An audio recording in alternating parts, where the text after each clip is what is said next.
Welcome to the Blue Room post-match for Everton 2, Crystal Palace 1.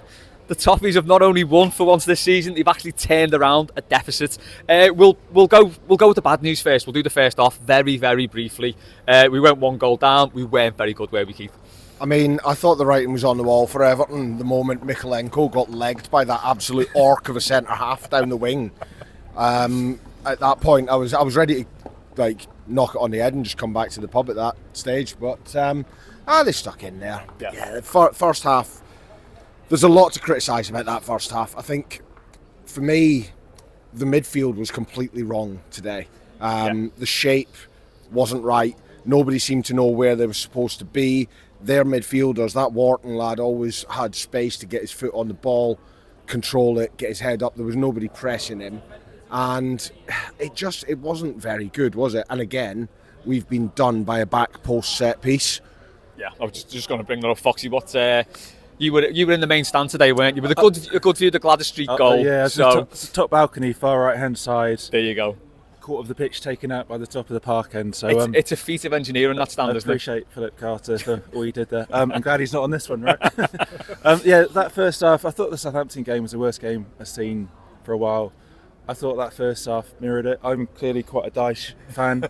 But I was like, serious questions at half time. What are we going to do with him? Because we haven't got a board yet. We haven't got an owner yet. I know it's coming. But if we're going to play like we did in that first half, we've got to make a decision pretty soon. And it was abject. To Keith's point, the midfield was off it. Everyone was off it.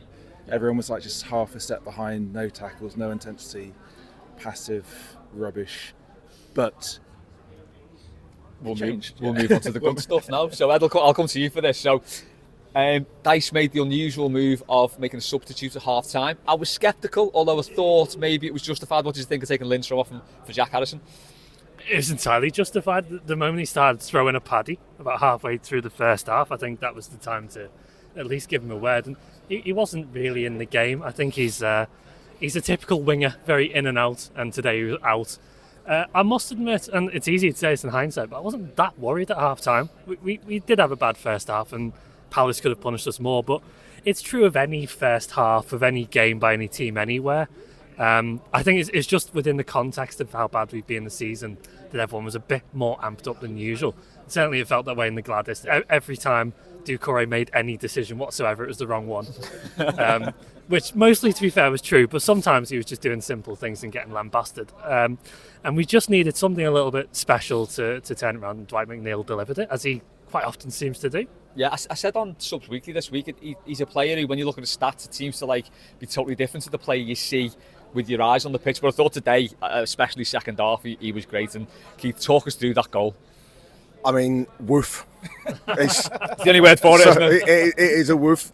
So where I sit in the lower Bullens, I was in a direct line straight behind him as he was hitting it, and you could see as soon as it left his foot, it never wavered, never moved, and you could see it was going top corner, just inside the post, and the keeper wasn't getting near that, was he? It was some technique as well, because he didn't even put his laces through it, did he? No, he almost passed it in. Yeah. It was like a little side-footed, but there was some power on it. I've no idea who their keeper is. Dean Henderson. Oh, is it? I mean, he could have thrown a hand up then. But yeah, no, it was what a strike, and I mean, fully deserved for his second half performance to get those goals as well, because I thought he was far and away our best player today. Yeah, everything good we did came through him, and his linking up with Illiman and Dye was positive to move forward, shall we say. But we'll come back onto that magic little winger in a minute. But just going back to the feelings at half time, there was quite a lot of booing going on, certainly in the park end as the seats went up and people came down for half time. But as you say, Ed, it didn't feel beyond us at any point, did it? And I think the thing that really nailed it for me was when Palace fans were singing how shit must you be, we're winning away. I feel like they sort of dug their own graves there, because we don't come from behind in games, but it was Palace, so we did. Yeah, if we come from behind against any team, it's Crystal Palace. So they should be aware of that. Just have a little think about it. Yeah. But I think there was still some positivity for me, because there was the odd spark of something. And most of that did come from Illiman and Dye, who I will bring us on to, because go for it. It's just fun watching him play football. I think that's a big line I draw under that sentence. It's just really fun watching him play. The sort of player who loves to have the ball, loves to take players on. When he offloads the ball, whether he loses it or passes it, he's 25 yards further up the pitch than when he was when he got it. And that's something we haven't had, and we've been too stodgy. It's been too hard to get forward. You haven't been going back to front well unless we've just booted the ball. And he's brought us something different, and you just knew that with that and with McNeil doing what he tries to do when he turns and runs, I felt that we could get something, we really could. And it's McNeil who ultimately has produced the 2 goals, but the attacking group, I think, gives us a bit of hope. Yeah. And they've delivered today ultimately. Yeah, and I think with Ndiaye, like you say, he's a player who looks like he has a lot of fun playing, and he's always sort of, to coin a cliche, he's like on the front foot all the time, isn't he? He always looks to play the right ball, even if it's passed backwards, but he generally wants to go forwards. Foxy, what did you think of him down that line today? Yeah, no, he was awesome again, as he has been most of the games. I think occasionally he'll cut inside in our own half, and I'm getting slight palpitations. He runs across the midfield, and you're like, someone tackles him there. But he was brilliant today. And as Ed said, that kind of transition up the pitch and give it to someone who can get us 30, 40 yards further forward. When we're winning, which is quite frequent these days, for a bit. Hey, mate, that's unbeaten in 2. This is the title charge. Absolutely, it's on. Was there some link back to the 80s where we won against someone and then won the league? Something like that, yeah. Yeah, something happened. But no, he was great. I think on the Dwight thing, in the first half, I was getting a bit frustrated with him because the amount of times he got the ball, because he's so left-footed, and he did his 270s, and you're like, we just lost momentum. But second half, you just saw everything that he gives you with his quality of finishing, and he was just Messi-like. It was like godlike. It was like, to coin another cliche, it definitely was a game of 2 halves, wasn't it? Because that team that came out the second half was completely different. Go back to Jack Harrison there as the half-time substitute, because we've given Dyche a lot of stick about the substitutions this season. I think he got it right today on pretty much every substitution. Yeah. That made a big difference to the team, didn't it? I think when he came on, his work rate, which that's all he's got basically. But then he added a little bit of quality as well, didn't he? Yeah, absolutely. I think you could see Palace in the first half. You had Eze and Wharton who were very influential, but the fullbacks as well. Mitchell and Munoz were able to get so far forwards, and that was in part because they realised that they could double up on us quite easily and get that space. So Harrison had 2 roles today. One, getting back, being a bit tenacious, harassing the fullbacks, which he did well. And I didn't see Tyreek Mitchell in the second half. And getting forward and actually just putting balls into the box. Really simple as that. Yeah. And we played quite simple football in that second half. A lot of crosses and a lot of sort of direct play. And Harrison played a good part. And that with that first touch as well, which is super. I've never seen a player who can take it out the ball out the air like as good as he can. He normally fucks up the second bit. But today he didn't. So Keith, it was your side again. Talk us through that second goal. I mean, fair, like credit where it's due. I've given him a lot of stick this season and last season. And was he here the season before? No. Feels like it, but I don't think he was. Probably gave him a lot of stick anyway. He needs to sort that haircut out. Like, that must weigh him. That's probably why he's so slow. He's like got an extra 10 kilograms of hair gel on him. He's so well groomed. Like, if he shaved his head, he'd be rapid. Yeah, I reckon. Because he's even got the go faster stripes on his eyebrows, I think, as well. So. There you go, streamlined. Yeah, no. The touch on the corner of the box for the second, and the little drag back and to get it onto his left foot for the cross. And even the cross itself, I mean, obviously the goal looks slightly scrappy because the fullback gets to it, but the cross is in the perfect position where that defender has no choice but to try and make a play on the ball. He can't shepherd it out. There's no big centre-half coming to head it. So he's got to do something, and luckily for McNeil, he didn't do it very well. Yeah. And good finish from McNeil. I think the touch from McNeil as well to sort of take it round him. Yeah, and he set himself up and gave him that little bit of room, and the technique to sort of swivel in at because there wasn't a lot of room in at that far post. So, God, I can't think of my posts here. Is it in the near post? Is it the far post? It depends on perspective. That's a perspective matter, isn't it? Another perspective matter is Dominic Calvert-Lewin. That's not a haircut. That's a cry for help. What's he done? Has he done that himself? with like a steak knife or something. He's invoking the spirit of Thomas Mara, isn't he? Remember when Thomas Mara had that real stinker of a game and then he shaved his head after it? It feels like it's a similar situation. I'll be honest, I could see skinhead Dominic Calvert-Lewin being a real problem for the Premier League. A short hair Calvert-Lewin is good. He was short hair under Ancelotti and he was on the ball, wasn't he? Well, yeah. But go to a barber is what you're saying. Yeah. Basically, don't do it yourself, lad. Like, talk to your mates. That was a terrible Friday night he's had there, wasn't it? Oh, he's had a bad one, hasn't he? He's had a shocker. I mean, first half, as they were all were, he was poor first half. His movement wasn't great. He looked a yard off the pace. Second half, I thought he was dramatically improved. He won a lot of headers. I have no idea how he jumped so high. It's remarkable. You watch him and he's coming from miles away, and it's like a cheetah going up a tree to get a gazelle.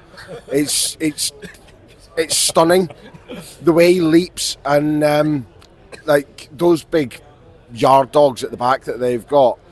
I don't know who their number 5 is, but there's like he looks like he was put together out of clay.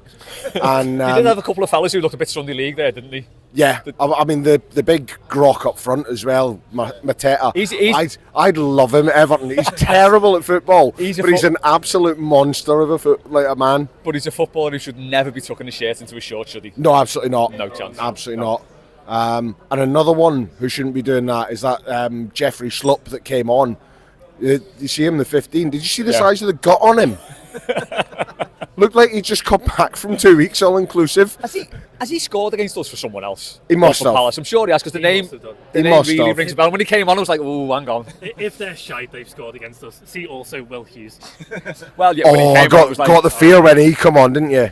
And like, he's got to be careful because it's quite close to Halloween and people will be handing him bags of sweets, walking around looking like Casper. But I think. Going back, we segued massively there, haven't we? Yeah, going back to Calvert-Lewin. I'm all for slagging off the opposition players based on appearance alone. I'm fine with that. I think Dominic Calvert-Lewin deserves a lot of credit for that second half. I think he, you could see by the end, the last 5-10 minutes, he'd run himself into the ground, but his press was a lot better, and it was obviously aided as well by McNeil and Harrison. That was a big thing for me second half, and I think where a lot of the game turned round was the tempo in defence was much higher second half. Yeah. First half, it was slow, we were ponderous, they gave them time and space to pick their passes. They looked like a really good football team in that first half, the way they passed it around. And we got nowhere near anything. And then second half, obviously they've had a bit of a rollicking at half time.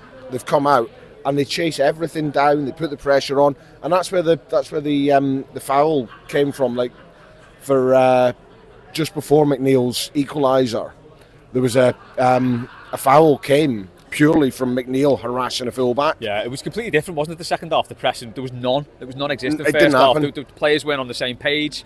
And I think second half, they definitely did just step up. So again, you know, as Dice's biggest fan, you're sort of the anti-Dan Vane. Thanks, There's a concept to ponder. Yeah, it feels like he definitely did something right at half time. But what I want to talk about now is we need to talk about Jared Branthwaite, don't we? Yeah. You know, I mean, again, we say this every week. Don't really want to dig Michael Keane out personally, but we've just won a game when he's just been dropped. Yeah. Branthwaite was immense, especially that second half, wasn't he? Yeah. And I think if Michael Keane had been there for the last 20 minutes, I'm not sure the trousers would have taken it, frankly. But I was actually thinking, do you know what, should we take Ndiaye off and put Keane on and go 5 at the back? My head was everywhere. No, I think to your point earlier that he got the subs right. I was worried at half time because Beto was doing a very rigorous warm up. I was like, this is not the right time to go 2 up top. But no, Branthwaite was awesome. He was just calm, read the ball, read the game, got in the right positions. The amount of near post crosses he blocked from my side, just kind of getting there, and then you're worried about the corner, but he got there and he just blocked the cross, won the header. He just looks so assured, doesn't he? Considering that's his first team game of football since May, he didn't look like he'd been away, did he? No. Yeah. I think maybe he had one iffy moment in the first 5, but after that he was just so assured. His first touch of the ball. Yeah, pretty much. We've broken him. Yeah, but no, it's just a different level. I mean, you've got a proper quality centre half there, haven't you? You could go and play for a really, really good team, and we're fortunate to have him in Longmet last. So yeah, just a different level. And I think when we were losing, I was going to come on this podcast and say, Branthwaite isn't the silver bullet. He's just going to solve all our problems. But I was wrong. He's the silver bullet. He will solve all of our problems. But I thought as well, Tarkowski played better alongside. Oh, he looks so much better. Yeah, and the whole back four does. Mikolenko looked more assured. Ashley Young got another assist. Pickford took a high claim. Yeah. But everyone just looked so much more assured, and it felt like Everton of last year. Last 20 minutes, just get solid in the middle, defend, knock it out. Yeah. It's what we all want to see. It did, didn't it? Because I think after we scored the second, they'll come to you on this side. We kind of, I think after about maybe 25 minutes in the second half, we did sort of let them off the ball and kind of invite pressure on, which I think the last few games that's been our undoing. We've sort of not been on the front foot, and teams have come onto us, but it didn't feel as much of a threat today, and I don't think that's particularly because Palace haven't got the players who could cause us problems, because they certainly have. I think it was down to the way the team played, having Branthwaite in there, and again, I think the subs Dice made today, I think they worked really well. I think there's two sides to it really. One, I do think Palace were very naive, played too many long balls, which is our bread and butter. We'll deal with long balls all day long, and the fact they were trying to lash it towards Mateta, who obviously had two centre halves on him every time, I thought it was really strange from them. And then they brought Sarr on, who's quite a quick and incisive player, and continued playing long balls. I thought it was stupid, but the subs were good. And where we went wrong, especially against Bournemouth, but in other games, was the middle of midfield, letting players run 20, 30, 40 yards unimpeded.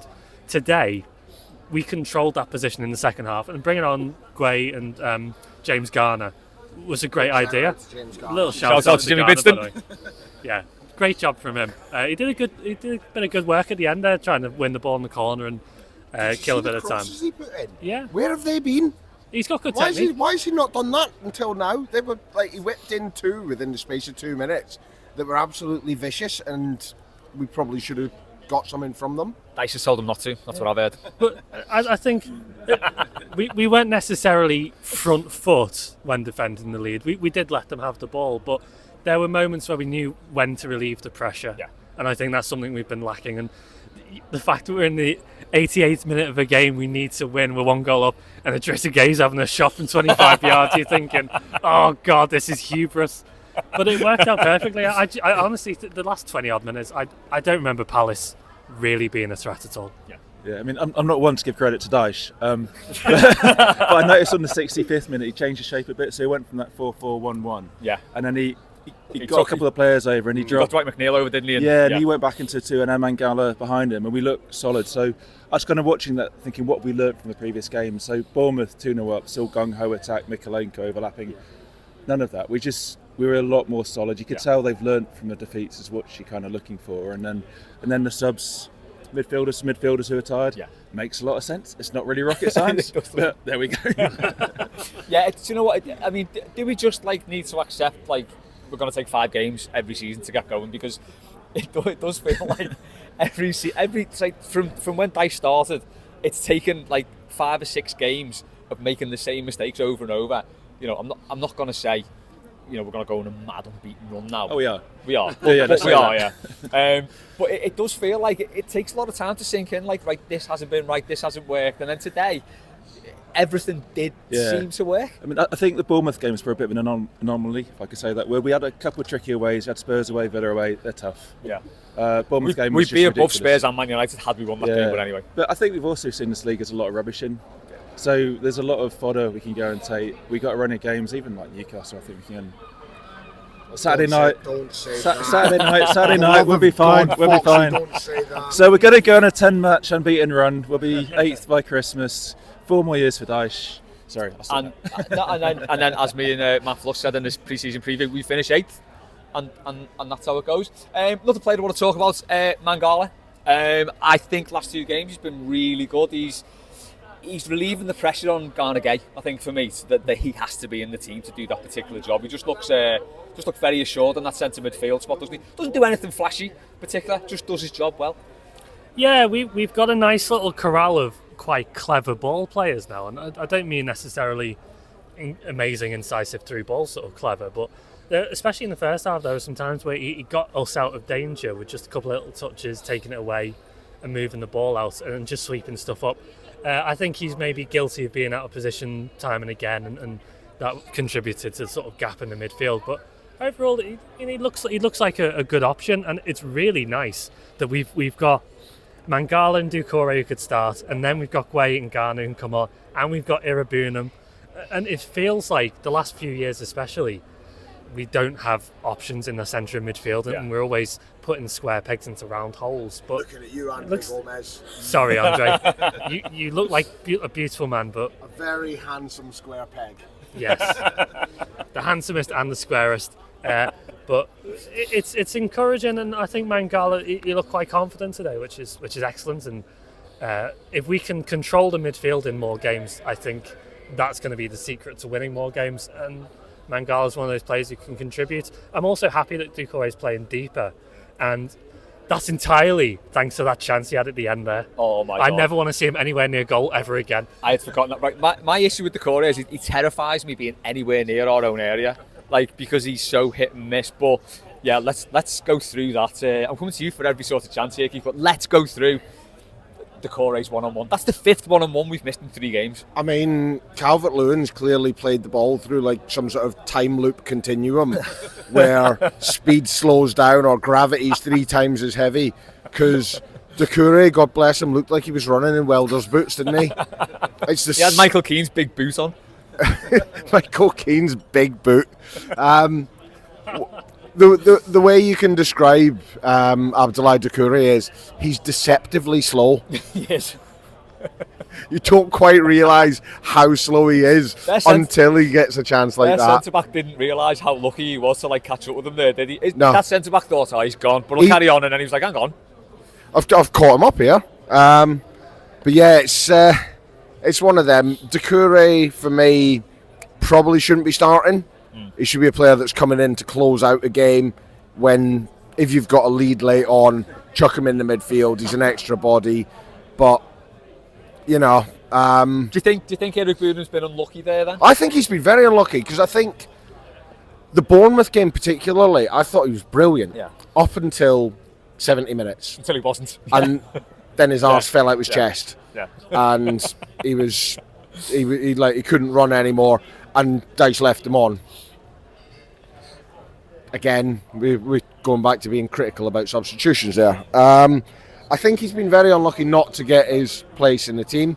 I think next week the likelihood is it'll be Mangala and Idrissa Gueye in the middle, which I'm much more positive about than I'm the same as you with Doucouré. On his day, he can be a great game wrecker. Yeah. He can get across the pitch, he can make the tackles, he wins the ball back. The things that terrify me are when he tries to make a 10-yard pass. Well, he did that, didn't he? Towards the end of the second half, he just had a really simple ball to play through to Jack Harrison, I think it was. Yeah. And he just played it completely wrong. It was such an easy pass for a break for us, and he fucked it. But when he's doing that outside their box, it's not a bigger problem. When he's doing it outside our box, it's like I'm having fits in the stand. I'm like breaking out into cold sweats when he does that. Yeah. So I don't think he should be starting. Ed looks very sceptical here. Ed's obviously going to counter this and sing Doucouré's praises, but I wouldn't go that far. I do think it's good to have that amount of energy in the midfield to go from end to end, and in theory break up attacks and also start attacks. But I think with Doucouré, I think the more time you give him to think and to run, the worse things get. So if you can convince him that he has to play 2-second football, and Dyche tells him you have to release the ball within 2 seconds or I'm taking you off, maybe he'd be brilliant, because you think about all the stuff he does sort of first time and on the counter, and he's great. So I don't know about you, Foxy, but I think he's got a role to play, but maybe not as pivotal a one as he had today. Yeah, I mean, I think if he's playing further back, then that's suited. He's kind of like a lot of our players. They're kind of capable of a moment of greatness, like Bournemouth a couple of years ago. That sweet half volley that he hit to kind of win the game, and he's capable of today. But I think generally the options we got in midfield, like you spoke about with Garner and Tim and everyone else kind of coming through, then it kind of should put us in fairly good stead. we've got options. How did that happen? What's going on? That's not very Everton. We have actual options in every department except fullback, where we have no options. We have old men. Let's talk about fullback actually, because I think Ashley Young probably encapsulated the performance best today. He was woeful first half. Second half, I thought he was quite good. Just one thing, Ashley Young got the crowd the most animated, I think, until we scored when he played that back pass to Pickford from a corner. Yeah, cheers, Ashley. Do you know what? I think that's 2 good games he's had there. I think he played well today. Absolutely no issues. Played well against Leicester. No real issues there. It's quite easy to say it when you've won and everything's gone right, though, isn't it? But yeah, no, I agree. It's like it's not the best position to be in with the full-backs, but when you have a performance today where, particularly second half, the team works like together and they become more cohesive, and they actually look like they've maybe done something in training that week, because first half they didn't look like they'd done a tap in training. It was just, there was no patterns of play, no one was moving for anyone. And we conceded from a corner again. But anyway, we've been over that. Foxy, let's go back to you for some positivity. Well, I think like after the Bournemouth game, I spoke about like the narrative of it, and the narrative was negative. And we'd had a really good game and had a mad last 8 minutes. But now we've got positive narrative, haven't we? So we've got the owners coming in, great. We've got a win. If we can get something out of the Newcastle game, I say something rather than the win, not to be too positive, and then we're kind of into some fixtures the other side. Then we can kind of look up the table, be positive. Go and get some points. I think first half, like everyone at Goodison is still shell-shocked from that Bournemouth game. Yeah. And we just needed a bit to get past it, and now we've got past it. We know we've got our core of our defence back. We know we've got some kind of solidity there. There's cause for optimism. We can build on that foundation and kind of do a bit more again. Yeah, it does feel like that. So I'll come to you in a second. No, it does feel like that we sort of come from behind to win a game. So wow. that's one monkey off the back. Yeah. And we've also hung on to a lead. Go ahead, what were we going to say there? Sorry. I think we really can't overstate how important it is to get that first win out of the way. The players will be feeling it too. They will have been talking about it, thinking, where do we get our first win from? What are we going to do if it keeps happening over and over again? So they're going to go into training on Monday with a spring in their step, and they're going to look at Newcastle as an opportunity and not as a game that they have to win or things look bleak. Well, it takes a lot of pressure off that, because we're 15th now? Oh, you know, the promised land of 15th. I'm getting a nosebleed. 14th. 14th? Oh, come on. Wow. Wow. Champions League, here we come. Thomas Dargan's joined us. What we thought on the game? Well, we're not talking about the first half. We're just going into the good stuff in the second half. Do you know what? I thought in the second half we came out with a spring in our step. Decore pushed up higher, Mangala was a bit deeper. We were pressing up in their midfield. We weren't letting them have any chance to breathe. And the first goal, it's brilliant play from Ashley Young down the right hand side. He wins the ball off Eze and plays it in first time to McNeil, who looks up. Has about 15 yards of space and he just whips it in. It's a great goal. We said before, it was such a nice finish because he didn't leather it with his laces. He kind of side footed it and passed it into the top corner. It was And the second goal, I thought when Jack Harrison came on in the second half, it's the best I've seen him play in his career. He was unbelievable down the right hand side. I feel like he needs that bit of confidence. I feel like with Lindstrom as well coming off at half time, I feel sorry for him because I don't think he's used to the physicality and the speed of the league. So, I think he was.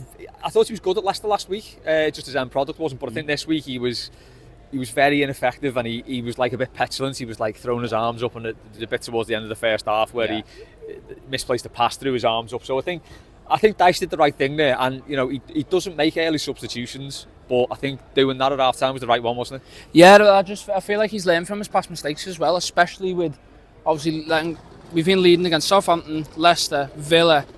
We've been leading all them games and we haven't won any of them. And this is the first time we've been behind and we've actually come back and won it. It's been a while, but he made the changes of bringing Garner Gay on and Adrissa, and it stopped them going through the middle because it looked like what they were doing the whole time, giving the ball to Eze and trying to run through us. And well done, Dyche, I have to say. You can't underestimate how quiet Eze was in that game, really, was he? No, he was influential the whole game. Foxy's just tapped his Dyche t-shirt there, and he genuinely is wearing a Dyche t-shirt. Yeah.